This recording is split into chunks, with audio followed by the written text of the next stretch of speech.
ఆడికెళ్ళి ఇటు దాకా పోలీస్ ఎస్కాట్లో వచ్చిరంటే చేతగాని ఒక హోంమంత్రి, చేతగాని ముఖ్యమంత్రి ఈరోజు రాష్ట్రానికి ఉండడం వల్లనే ఈ దౌర్భాగ్యం దాపురించింది. అసలు రేవంత్ రెడ్డి, నేను అడుగుతా ఉన్నా, నువ్వు ముఖ్యమంత్రివేనా? అసలు నీకు అర్హత ఉందా? ఇవాళ హైదరాబాద్ లో నడి వీధిలో ఈ రకమైన గూండాగిరి చేస్తే రేపు జరగకూడదు ఏమైనా జరిగితే ఎవడు బాధ్యుడు? నువ్వా? నీ ప్రభుత్వమా? నీ డీజీపా? ఎవరు తీసుకుంటారని నేను అడుగుతా ఉన్నా. ఇంత దుర్మార్గమా? నీకు కనీసం హైదరాబాద్ లో లా అండ్ ఆర్డర్ కంట్రోల్ చేసే ముఖం లేదు. పేపర్లు రాస్తున్నాయి, మన ఆంధ్రజ్యోతి రాసింది 30 రోజుల్లో 28 మర్డర్లు. ఈనాడు రాస్తుంది ఈ నగరానికి ఏమైంది అని. అదేమి చేతగాదు చేసేది. హోంమంత్రి ఉన్నాడో లేడో ఎవరికి తెలియదు, ముఖ్యమంత్రి ఎక్కడున్నాడో ఎవరికి తెలియదు. ఢిల్లీకి ఎక్కే విమానం దిగే విమానం అన్నట్టు 22 సార్లు ఎక్కడు దిగుడు తప్ప పీకిందేమీ లేదు. కనీసం హైదరాబాద్ లో శాంతి భద్రతలను కంట్రోల్ చేయలేని దౌర్భాగ్యపు ముఖ్యమంత్రి ఇవాళ ఒక ఎమ్మెల్యే ఇంటి మీదికి మాత్రం గూండాలను పోలీసులు ఎస్కాటించి పంపిన ఒక దౌర్భాగ్యపు చరిత్రహీన ముఖ్యమంత్రిగా రేవంత్ రెడ్డి మిగిలిపోతాడు. నేను అడుగుతా ఉన్నా మా కౌశిక్ రెడ్డి అడిగిన ప్రశ్ననే, ఏ పార్టీలో ఉన్నావు గాంధీ? అసలు మీ 10 మంది ఎమ్మెల్యేలు ఎవడైతే పార్టీ మారినరో, ఎవరి ఇంటింటికైతే పోయి ముఖ్యమంత్రి అనేటోడు కండువా కప్పిండో, ఫస్ట్ మీరు ఏ పార్టీలో ఉన్నారో చెప్పండి. మీకు ఇప్పటికే స్పీకర్ దగ్గర పిటిషన్లు ఉన్నాయి 10. స్పీకర్ గారు కూడా తేల్చాలా. ఇవన్నీ కాదు, ఇవేమీ లేదు, మేము రైతు రుణమాఫీ మీద అడిగితే, లేదా వరద బాధితుల తరఫున ప్రశ్నిస్తే, లేదా రైతు బంధు ఎప్పుడేస్తావని అడిగితే, మహిళా సోదరిమణులకు 2500 ఎప్పుడు ఇస్తావని అడిగితే, లేదా పెన్షన్లు ఎప్పుడు పెంచుతావని అడిగితే, 100 రోజుల్లో గ్యారంటీలు అమలు చేస్తా అన్న సన్నాసి ఎక్కడ తెచ్చిండు ముఖ్యమంత్రి అని అడిగితే తట్టుకోలేక హెడ్లైన్ మేనేజ్మెంట్ కోసం, అటెన్షన్ డైవర్షన్ కోసం ఒక దిక్కు హైడ్రా అని హైడ్రామా, ఇంకో దిక్కు ఈ రకంగా ఎమ్మెల్యేల ఇంటి మీదకే గూండాలను పంపడం అంటే దీనికంటే సిగ్గుచేటు ఇంకొకటి ఉండదు. తప్పకుండా నేను రేవంత్ రెడ్డిని అంటా ఉన్నా, చరిత్రలో నీలాంటి పనికిమాలిన ముఖ్యమంత్రులు, నీలాంటి తలమాసిన ముఖ్యమంత్రులు మస్తుగా వచ్చిండ్రు, మస్తుగా పోయినరు. పెద్ద పెద్దోళ్లతోనే కొట్లాడినాం, చంద్రబాబుతో కొట్లాడినాం, రాజశేఖర రెడ్డితో కొట్లాడినాం, కిరణ్ కుమార్ రెడ్డితోని, రోషయ్య గారితో ఎంతో మందితో తలపడ్డాం. నువ్వు వాళ్ళందరికంటే కూడా చాలా చిన్నోడు, ఈ చిట్టినాయుడు, నువ్వు చాలా చిన్నోడవు. నేను మా దగ్గర మా భాషలో చెప్పాలంటే హైదరాబాద్ లో బుల్లబ్బాయి అంటారు నీలాంటి వాళ్ళు. ఇలాంటి బుల్లబ్బాయిలు, చిట్టినాయుళ్ళు చాలా మందిని చూసినాం. ఏం ఫరక్ పడేది కూడా ఏం లేదు, ఏం ఇంటికి కూడా వీకలేవు. కానీ ఏదో పైశాచికానందం 4 రోజులు ముఖ్యమంత్రి పదవిలో కూర్చున్నా, నేనేందో పెద్దోడిని అయిపోయినా అనేదో ఎగిరిగిరి పడతా ఉన్నావు. రేవంత్ రెడ్డి గారు అధికారం ఎవరికి శాశ్వతం కాదు. నువ్వు ఒక దుష్ట సాంప్రదాయానికి తెరలేపుతా ఉన్నావు. ఇది తప్పకుండా నిన్ను దహిస్తుంది, నిన్ను వెంటాడుతుంది. రేపు నువ్వు పదవిలోకి వెళ్ళి దిగిపోయినాక తప్పకుండా నువ్వు ఈరోజు ఏదైతే దుష్ట సాంప్రదాయాలు నెలకొల్పుతున్నావో ఇవన్నీ నీకే చుట్టుకుంటాయనే మాట కూడా నేను వారిని హెచ్చరిస్తా ఉన్నా. తప్పకుండా ఈ 10 మంది మీద వేటు వేయాల్సిందే. అదేవిధంగా కౌశిక్ రెడ్డి గారి ఇంటి దాకా గూండాలను తీసుకొచ్చిన పోలీసులు ఎవరైతున్నారో వాళ్ళని కూడా వదిలిపెట్టాం. తప్పకుండా అవసరమైతే కోర్టు ద్వారా పోరాడతాం, అవసరమైతే న్యాయపరమైన ప్రయత్నము చేస్తాం. డీజీపీ గారు కనుక స్పందించి ఇక్కడ ఏసీపీ, సిఐ ఎవరైతే దగ్గర ఉండి మరి గూండాలను తీసుకొచ్చి గేటెడ్ కమ్యూనిటీ లోపలికి తీసుకొచ్చి ఎమ్మెల్యే ఇంటి మీద దాడి చేయించడానికి అన్ని రకాలుగా ఇక్కడ రంగం సిద్దం చేసినారో వాళ్ళని తప్పకుండా సస్పెండ్ చేయాలి, వాళ్ళ మీద చర్య తీసుకోవాలని చెప్పి కూడా నేను కోరుతా ఉన్నా. ఒకటి మాత్రం పక్కా, నువ్వెన్ని డైవర్షన్ గేమ్లు ఆడినా, నువ్వెన్ని రకాల హెడ్లైన్ మేనేజ్మెంట్లు చేసినా, నువ్వెన్ని రకాల ప్రయత్నాలు చేసినా నిన్ను మాత్రం బీఆర్ఎస్ పార్టీ వదిలిపెట్టది. 6 గ్యారంటీలు ఏమైనా అని అడుగుతూనే ఉంటాం. రైతు రుణమాఫీ ఎప్పుడు చేస్తామని అడుగుతూనే ఉంటాం. తప్పకుండా రాష్ట్రంలోని పీడిత ప్రజలు, రాష్ట్రంలోని పేద ప్రజల తరఫున మా ఎమ్మెల్యేల ఇండ్ల మీద దాడి చేసినా మా ఎమ్మెల్యేలు కూడా మేము భయపడం. తప్పకుండా నేను నిలదీస్తూనే ఉంటామని చెప్పి కూడా చెబుతూ ఇవాళ మా తమ్ముడికి సంఘీభావం చెప్పడానికి ఇక్కడ దాకా వచ్చినాం అందరం కూడా.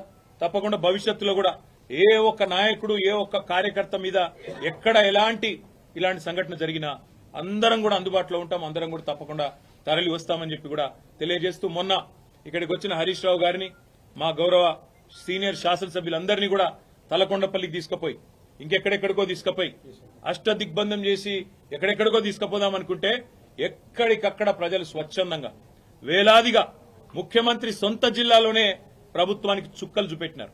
వేల మంది రోడ్ల మీదకి వచ్చినారు. అర్ధరాత్రి కూడా 10:30, 11 దాకా వేలాది మంది రోడ్ల మీదకి వచ్చి ఆ రోజు తలకొండపల్లి పోలీస్ స్టేషన్ కావచ్చు, లేదా కేశంపేట పోలీస్ స్టేషన్ కావచ్చు, ఎక్కడికక్కడ ఎదురు తిరిగి ఈ ప్రభుత్వానికి పాలమూరు పౌరుషం చూపెట్టినందుకు వారికి, అదేవిధంగా నిన్న ఒక్క అరికపూడి గాంధీని హౌస్ అరెస్ట్ చేస్తే పోతుండే కదా, దానికోసం నిన్న మొత్తం రాష్ట్రంలో వేలాది మంది బీఆర్ఎస్ కార్యకర్తలను హౌస్ అరెస్ట్ చేశారు. కానీ గాంధీకేమో ముంగట పోలీస్ ఎస్కాట్లు, మంచిగా బ్రహ్మాండంగా ఏసీపీలు, డీసీపీలు దగ్గర ఉండి గూండాలను తీసుకొచ్చి ఇక్కడ దాడి చేపించిండ్రు. అక్కడ మాత్రం మొత్తం రాష్ట్రంలో వేలాది మంది మా కార్యకర్తల నాయకులను హౌస్ అరెస్ట్ చేయడం జరిగింది. ఇది ఏ రకంగా మంచిదో రాష్ట్ర ప్రజలు కూడా ఆలోచించాలని చెప్పి కోరుతూ, ఈ హింసాయుతమైన పద్ధతులు 10 ఏళ్లలో తెలంగాణలో ఎన్నడూ చూడలే. ఎన్నడూ తెలంగాణలో ప్రాంతీయం, మన రాష్ట్రం ఏర్పడిన తర్వాత ప్రాంతీయ భాష పేరు మీద గాని, ప్రాంతీయ తత్వం పేరు మీద గాని, ఆంధ్ర తెలంగాణ పంచాయతీలు గాని ఎక్కడ జరగలేదు. 10 ఏళ్ల మా ఆచరణనే దానికి సాక్ష్యం.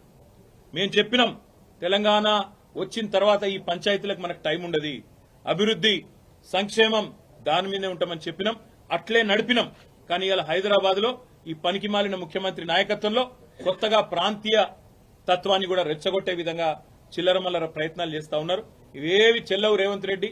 నువ్వెన్ని రకాల డైవర్షన్ గేమ్లు ఆడినా నిన్ను వదిలిపెట్టాం. 6 గ్యారంటీల అమలు మీద పట్టు పడతాం. ప్రధాన ప్రతిపక్షంగా నీ పార్టీ సంగతి కూడా తప్పకుండా ప్రజాక్షేత్రంలోనే చెప్తామని చెప్పి నేను తెలియజేస్తాను. Thank you. కేటీఆర్ గారు సమాధానం చెప్పండి. చేసిన వ్యాఖ్యలు పార్టీ విధానమా ఏమిటి, ఆంధ్రాకు సంబంధించిన మళ్ళీ అదే చెప్తా ఉన్నా, నేను మళ్ళీ అదే చెప్తా ఉన్నా. రేవంత్ రెడ్డి అనే ఒక పనికిమాలిన నాయకుడు, పనికిమాలిన ముఖ్యమంత్రి 10 ఏళ్లు తెలంగాణ ఎంత ప్రశాంతంగా, హైదరాబాద్ ఎంత ప్రశాంతంగా ఉందో మీ కళ్ళతో మీరే చూసినారు. అందుకే హైదరాబాద్ ప్రజలు మాకు కడుపు నిండా ఆశీర్వదించి ఒక్క సీటు కూడా కాంగ్రెస్ పార్టీకి ఇవ్వకుండా అఖండమైన తీర్పునిచ్చినారు. ఇవాళ రేవంత్ రెడ్డి బాధ అంతా ఏంటంటే, ఈ హైడ్రా పేరు మీద కూలగొట్టుడు, హైదరాబాద్ లో లేని పంచాయతీలు ఎగేసుడు. ఎందుకంటే ఒక్కటే కారణం, హైదరాబాద్ ప్రజల మీద రేవంత్ రెడ్డి పగబట్టిండు. నాకు ఒక్క ఓటేయలే, ఒక్క సీటు ఇయ్యలే, నన్ను పనికిమాలిన వాడని చెప్పి హైదరాబాద్ ప్రజలు భావించిండ్రు అని చెప్పి పగబట్టి ఇవాళ లేని పంచాయతీలు పెట్టి ఒక చిల్లరమల్లర ప్రయత్నం చేస్తా ఉన్నాడు. ఒకటి మాత్రం పక్క, మేము ముందు చెప్పినాం, ఇప్పుడు కూడా చెప్తా ఉన్నాం, తప్పకుండా హైదరాబాద్ లో ఉన్న ప్రజలందరూ మావారే. కేసీఆర్ గారు ఈనాడు కాదు, తెలంగాణ రాకముందు చెప్పిండ్రు, తెలంగాణ వచ్చినాక చెప్పినారు. ఇక్కడ ఏ ప్రాంతీయ తత్వం గాని, ప్రాంతీయ ద్వేషం గాని, టీఆర్ఎస్ 10 ఏళ్ల అధికారంలో ఉంటే ఎన్నడూ ఒక చిన్న సంఘటన, ఒక చిన్న ఎఫ్ఐఆర్ గాని, ఒక చిన్న దాడి గాని, ఒక చిన్న ఘటన కూడా జరగలేదు ప్రాంతీయ తత్వం మీద. ఇప్పుడు కూడా ఉండదు, ఉండబోదు. తప్పకుండా మరి గాంధీ చేసిన వ్యాఖ్యలు కూడా ఒకసారి పరిశీలించాలని నేను కోరుతా ఉన్నా. కౌశిక్ రెడ్డి మీద నోటికొచ్చినట్టు బూతులు మాట్లాడడం, నోటికొచ్చినట్టు కౌశిక్ రెడ్డి గారి కుటుంబాన్ని తిట్టడం, బజారు భాష మాట్లాడడం, ఇదేనా రేవంత్ రెడ్డి నేర్పుతున్న సంస్కృతి అని చెప్పి కూడా నేను అడుగుతా ఉన్నా. తప్పకుండా మా పార్టీ పరంగా మాత్రం 100% ఈ ప్రభుత్వాన్ని మాత్రం వదిలిపెట్టాం. ప్రజలకిచ్చిన హామీలు తప్పకుండా నెరవేర్చేదాకా ఎంబడబడతాం అనే మాట మళ్ళీ ఒకసారి చెప్తాం.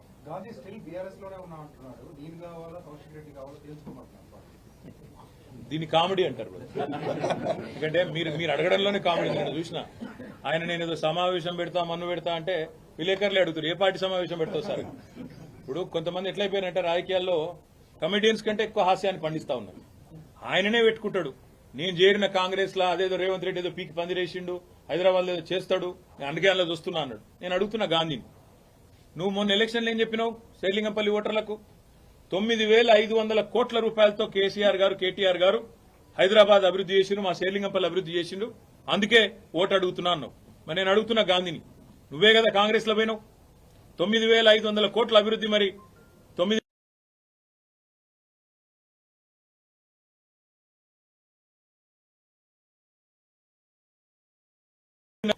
ఎందుకు అలా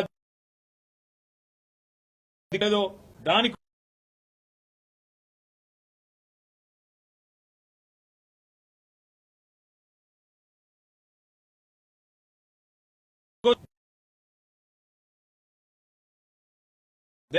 మీ ఎమ్మెల్యే ఏ పార్టీలు ఉన్నాడు అనే మాట మీరు ఒక్కసారి ఒక రౌండ్ 11 డివిజన్లు ఉన్నట్టున్నాయి. ఇక్కడ తలా 10 డివిజన్లు ఉన్నాయి. తలా డివిజన్ పంచుకోండి, ఆ డివిజన్లోని ఓటర్లను అడగండి. మీరు గెలిపించిన మీ ఎమ్మెల్యే ఎక్కడ ఉన్నాడు, ఏ పార్టీలో ఉన్నాడు అడగండి. దాని ప్రకారం మనం స్పీకర్ గారికి కూడా అదే రిపోర్ట్ మీరు ఇవ్వండి. తద్వారా స్పీకర్ గారికి కూడా చాలా క్లారిటీ వచ్చి కళ్ళు తెరుచుకొని ఆయన తీర్పు జల్దీ తీసుకుంటారని నేను అనుకుంటాను. Thank you. జై తెలంగాణ.